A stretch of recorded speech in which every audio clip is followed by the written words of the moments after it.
Good morning, everyone. Jared here, and it's my first morning in Mombasa. Just right behind me, over here, that tall building is where I'm staying. Oh, sun's bright. And right over here's the cafe, where everyone goes to get breakfast here. And then, of course, I have the ocean and the beach right next to me. And it's also where the monkeys like to hang out. But you're going to have to wait for the next video to see them. This beach that I'm staying right next to is known as Jomo Kenyatta Beach, and it's the northernmost beach in the city of Mombasa, and the first of the three which I'll be visiting today. And while there are a whole lot of boats that are at this beach, that isn't exactly the case for the next two, Nyali Beach and Mombasa Beach, where the sands are much wider and the water is even clearer.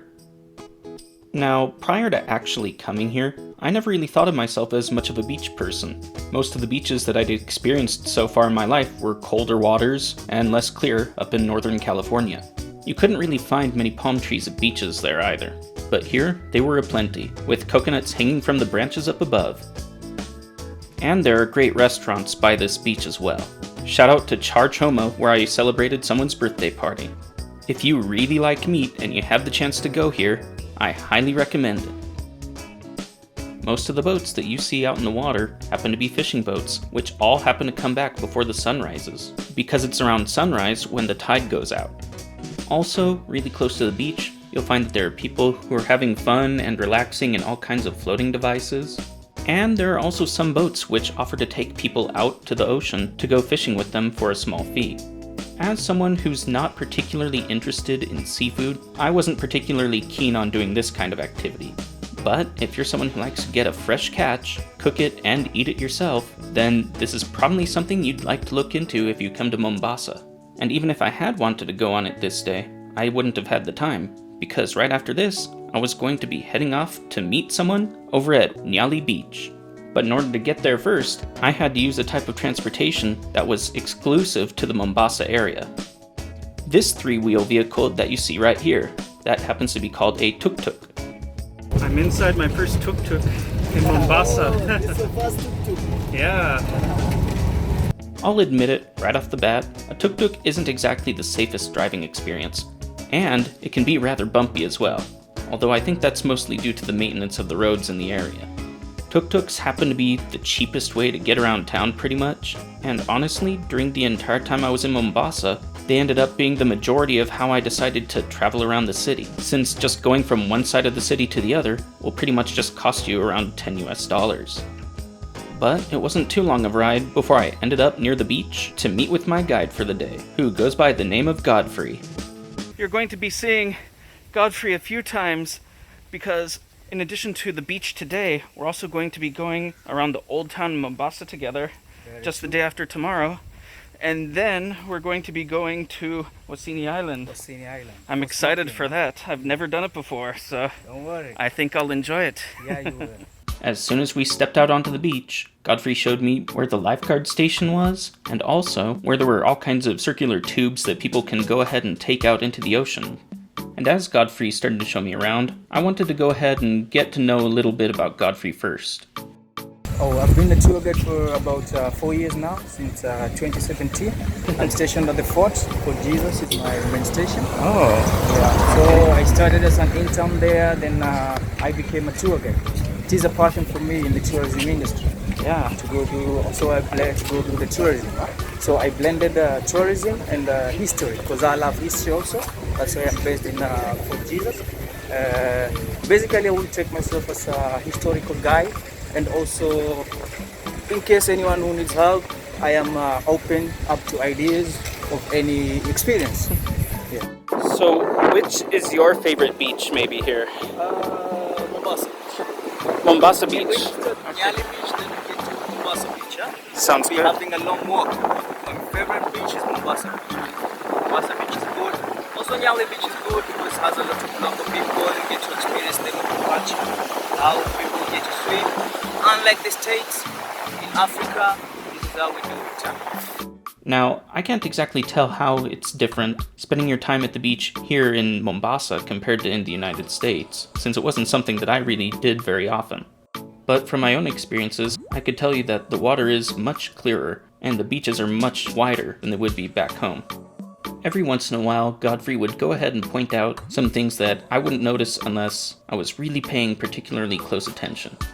One thing that was unavoidable to notice, however, were all of these tiny crabs skittering about everywhere.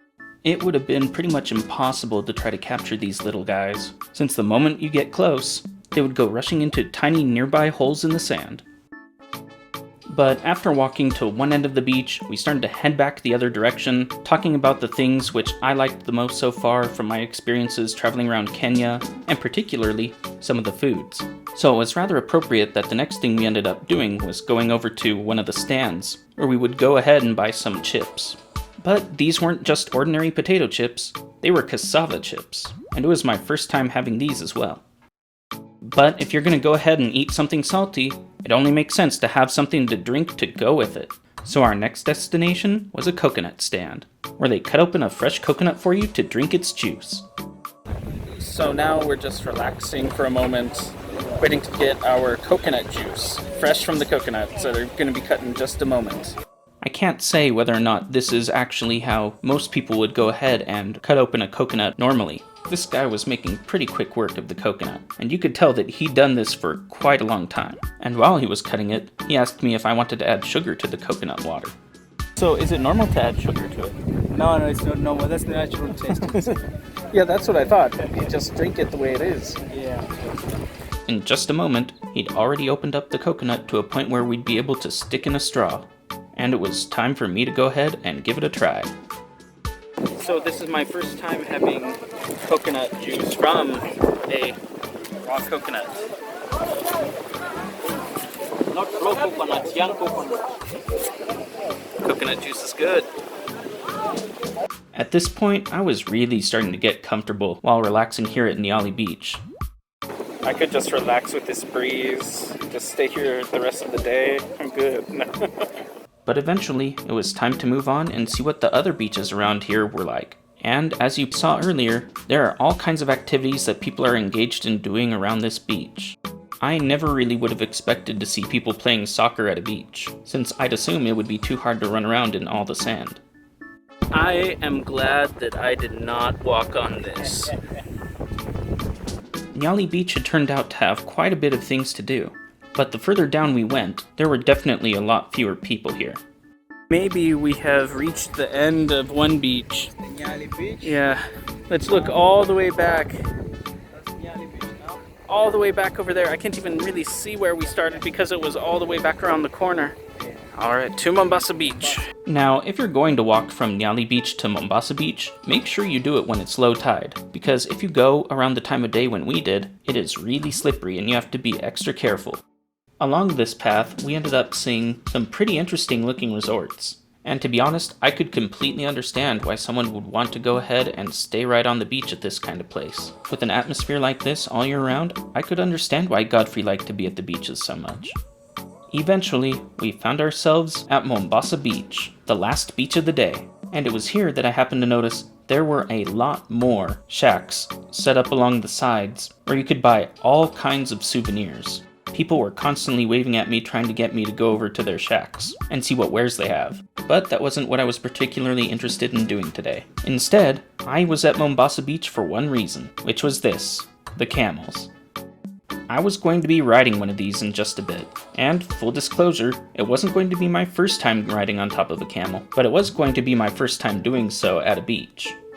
And after standing around for just around 10 minutes, I could see that my ride was approaching. So this is the one I'm going to get on, huh? Once the camels settled down on the ground, Godfrey started to haggle for a little bit with the people in charge of the camels to make sure that I got a fair price for being able to ride one.